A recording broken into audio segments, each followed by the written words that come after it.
Olá, alunos! Eu sou a professora Marília e vamos para mais uma aula de Química. Vamos começar?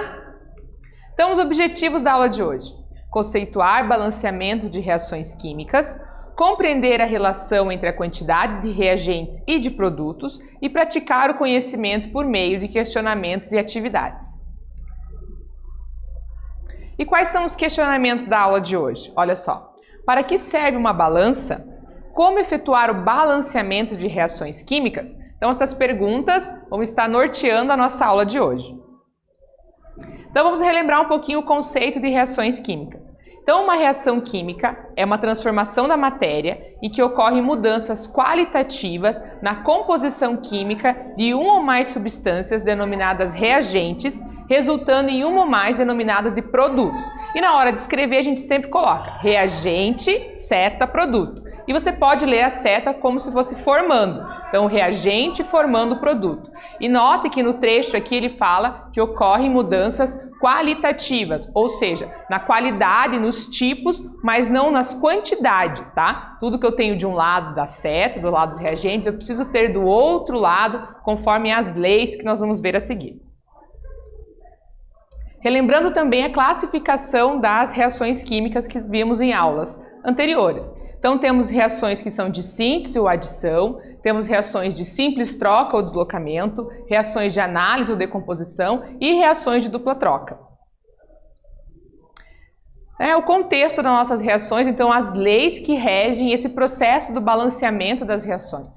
Então, a primeira delas é a lei do Antoine Laurent Lavoisier, que se chama a Lei da Conservação das Massas, e fala o seguinte: a soma das massas de todos os reagentes deve ser igual à soma das massas dos produtos. Então, aquela frase bem famosa que é atribuída ao Lavoisier, a natureza, nada se cria, nada se perde, tudo se transforma, vem da Lei da Conservação das Massas, que o enunciado fala que a soma das massas dos reagentes tem que ser igual à soma das massas do produto. De certa forma, se você usa, por exemplo, 50 gramas de farinha para fazer uma receita, e você tem que ter um produto de 50 gramas, seja lá o que você vai produzir. Mas se os ingredientes somados dão 50 gramas, o seu produto final lá vai ter que ter 50 gramas também. A próxima lei aqui é do Joseph Louis Proust e é a lei das proporções definidas, que fala o seguinte: os produtos de uma reação são dotados de uma relação de proporcionalidade de massa com os reagentes. Ou seja, não são qualquer valores, ela tem uma proporção definida entre a quantidade que eu tenho ali na relação de massa dos meus componentes. A próxima é a lei do John Dalton, que fala o seguinte: é a lei das proporções múltiplas. E o coeficiente estequiométrico deverá seguir a atomicidade das moléculas existentes na reação, tanto no reagente quanto no produto. Então, o coeficiente estequiométrico é um número grande que a gente coloca na frente da fórmula molecular de uma substância. Então, se eu tenho 2H2O, significa que esse 2 está multiplicando os 2 hidrogênios que já existem na molécula e o 1 oxigênio que existe na molécula. Então, eu vou dizer que naquele momento, se eu tenho 2H2O, eu tenho 4 hidrogênios e 2 oxigênios, porque aquele 2 na frente multiplica todo mundo que faz parte da fórmula molecular da substância. E vamos falar de balança e de balanceamento. Então, olha só, a determinação da massa de um corpo é feita pela comparação da massa conhecida deste corpo com outra massa conhecida como um padrão. Para essa determinação, usa-se um aparelho chamado balança. E existe, no museu lá da França, guardado lá o peso padrão, onde as balanças são aferidas. Então, a balança funciona por comparação, certo? Segundo Lavoisier, a soma das massas dos reagentes é igual à soma das massas dos produtos. Quando isso acontece, dizemos que a equação está balanceada. Então, quando temos os valores iguais dos dois lados da seta, temos uma equação balanceada. E aí a gente tem uma representação aqui, Então, a gente tem 2H2, então duas partes, coeficiente estequiométrico e a fórmula molecular do gás hidrogênio. E aqui a gente tem a representação, então, das bolinhas, O2, a representação aqui com bolinhas do O2, e vai formar 2H2O. Veja que a gente tem aqui a molécula da água representada duas vezes a mesma estrutura. E aí aqui embaixo ele está colocando uma balança. Então essa balança está pesando as bolinhas que representam o hidrogênio. Tem 4 de um lado, 4 do outro. A outra balancinha está pesando as bolinhas que representam o oxigênio. 2 de um lado, 2 do outro. Então, temos 2 oxigênios aqui, 2 oxigênios aqui. 4 hidrogênios aqui, 4 hidrogênios aqui. Note que houve uma mudança, né, na configuração dessas representações das bolinhas, né, fica mais fácil de a gente visualizar. Estão se conectando de maneira diferente, mas as quantidades são iguais. E isso significa que essa reação está balanceada. As quantidades estão iguais dos dois lados da seta. Vamos falar um pouquinho então dos métodos que a gente tem para alcançar essa igualdade, esse balanceamento. Então, o primeiro aqui se chama método das tentativas. E como o nome já diz, ele é uma tentativa. Então, você vai escolhendo valores para usar no coeficiente e vai fazendo as continhas, ver se você consegue chegar no balanceamento. Então, aqui tem o exemplo da reação da combustão completa do gás metano, que é o CH4. Então, ele está mostrando aqui, ó, CH4 mais O2 formando CO2 e H2O. E aí ele está colocando aqui para gente, ó, tem um carbono, 4 hidrogênios. 2 oxigênios. Lá do outro lado eu tenho um carbono, 2 oxigênios, 2 hidrogênios e um oxigênio aqui. De cara, olhando a descrição embaixo, a gente já olha que temos 4 hidrogênios aqui e tem 2 hidrogênios lá do outro lado. Que número eu devo multiplicar aqui, né, o hidrogênio para que tenha 4 do outro lado também? Assim que funcionam as perguntas para fazer o método das tentativas. Vamos escolhendo valores para tentar fazer o balanceamento. Então, para fazer o balanceamento, vamos efetuar as seguintes etapas. Então, primeiro, observe a substância na equação toda com o maior número de átomos na fórmula. Então, a gente está vendo aqui que tem maior número de átomos é o gás, né? CH4. Tem um átomo de carbono e 4 hidrogênios. O segundo passo, a essa substância atribuímos o coeficiente 1. Ele serve de referência para o acerto de todos os outros coeficientes, certo? Então aqui, como estamos falando de tentativas, você pode até utilizar outras substâncias para começar. O importante é que você observe, né, todos os elementos e consiga aí fazer as multiplicações de forma adequada. Mas usando essa ideia aqui, número 1 para o CH4, certo? Então se eu tenho um carbono aqui, tem que ter um carbono lá do outro lado, ele já colocou o número 1 também em vermelho. E aí, como eu tenho 4 hidrogênios aqui e lá do outro lado eu tenho o hidrogênio só em uma substância que é a água e aparece em 2, coloco 2 aqui na frente. 2 vezes 2, 4. Então agora eu tenho 4 hidrogênios de um lado, 4 hidrogênios do outro e aparentemente o coeficiente ali tanto para o carbono quanto para o hidrogênio está adequado. Mas vamos dar sequência para os outros elementos.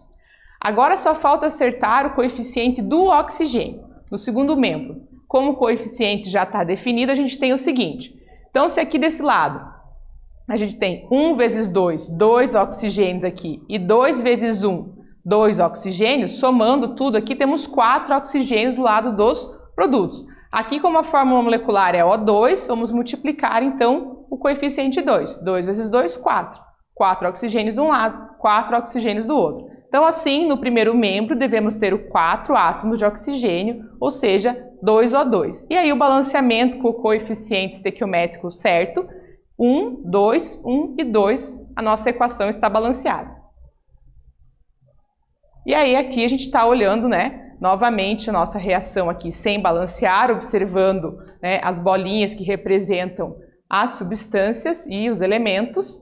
E aqui, quando a gente faz o balanceamento, então a gente tem os 4 oxigênios aqui, né? A gente tem lá os nossos 4 hidrogênios, 2 oxigênios aqui, 2 oxigênios aqui, e estamos com a nossa equação balanceada.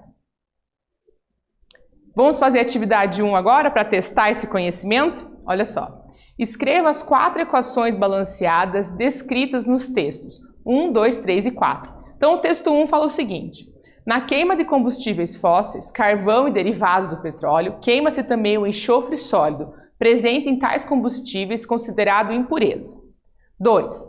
Da queima do enxofre sólido, que reage com o oxigênio presente no ar, resulta o dióxido de enxofre. 3. Se esse gás, por sua vez, pode novamente reagir com o oxigênio e originar um outro gás, o trióxido de enxofre. E 4. Tanto o dióxido quanto o trióxido de enxofre podem também reagir com a água da chuva e originar, respectivamente, soluções aquosas de ácido sulfuroso e de ácido sulfúrico. Então a ideia é o seguinte, você leia novamente com calma, vou deixar um pouquinho de cada tela para que você possa ler as 4 frases aqui e transformar o texto em reações químicas. Essa é a ideia.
Vamos para a correção da atividade?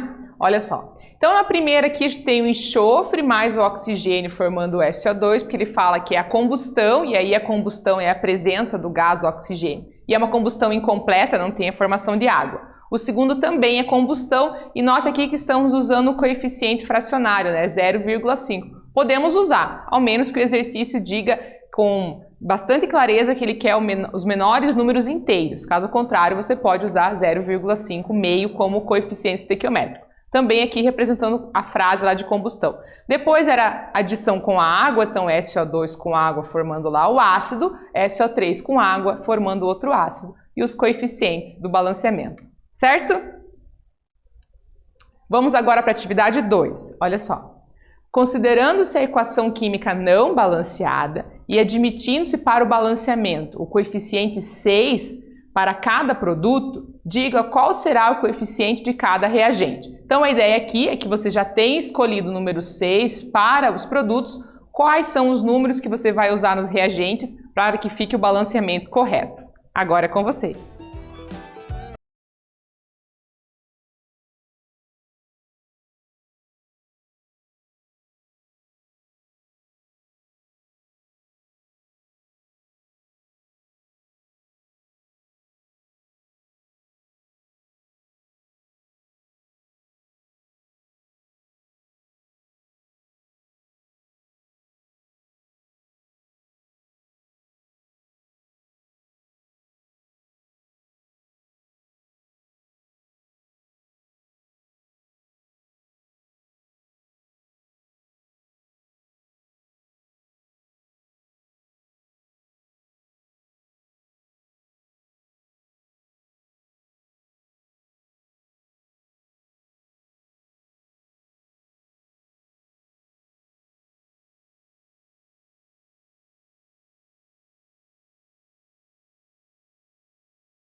Vamos para a correção da atividade?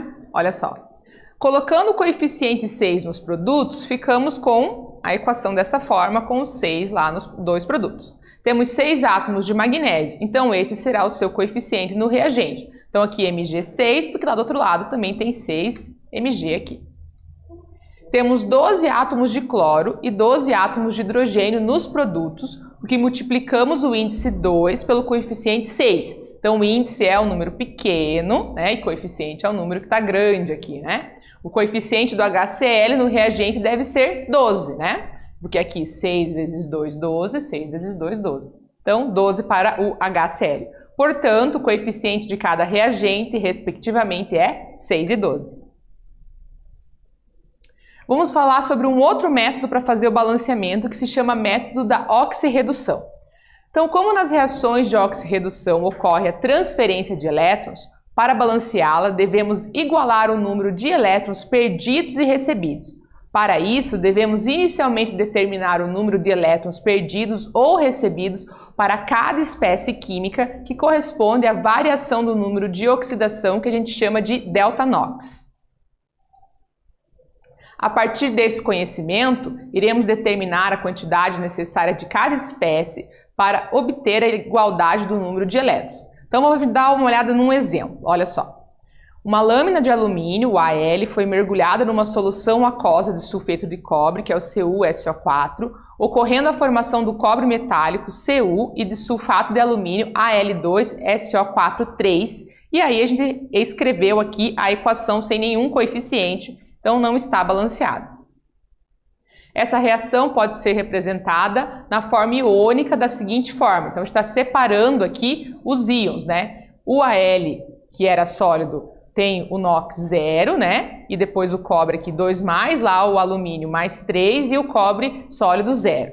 Inicialmente devemos terminar o NOx de cada espécie e as suas variações. Então, saiu do 0 o alumínio, foi para mais 3, ocorreu oxidação, né? Aumentou o número e o delta NOx aqui, que é a variação, 3. O cobre era mais 2 e foi para 0, o número diminuiu, ocorreu a redução e a variação foi de 2. Então, cada alumínio perde 3 elétrons e cada cobre recebe 2 elétrons.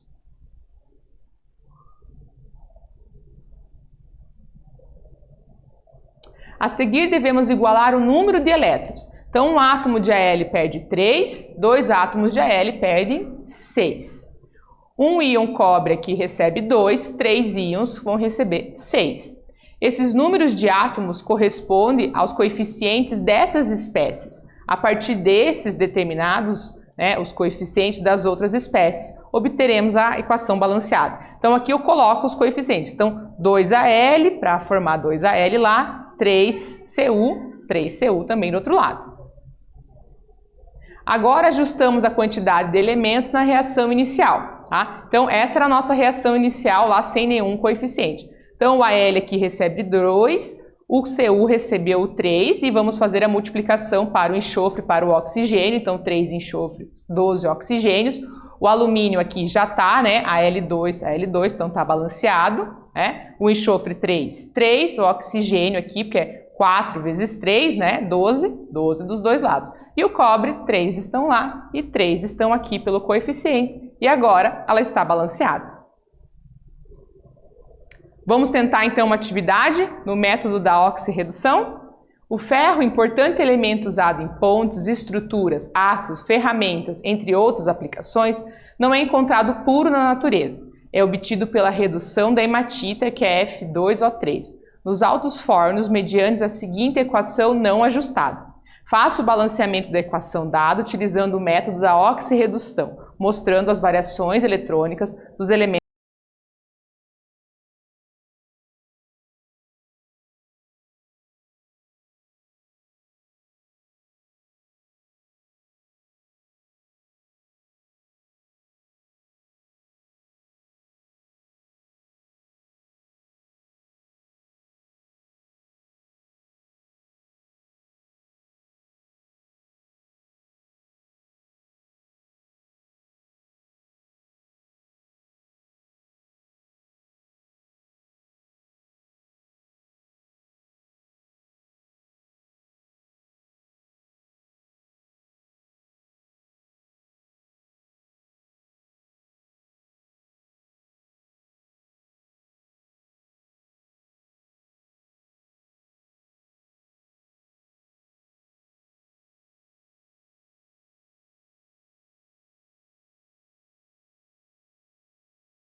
Vamos para a correção da atividade?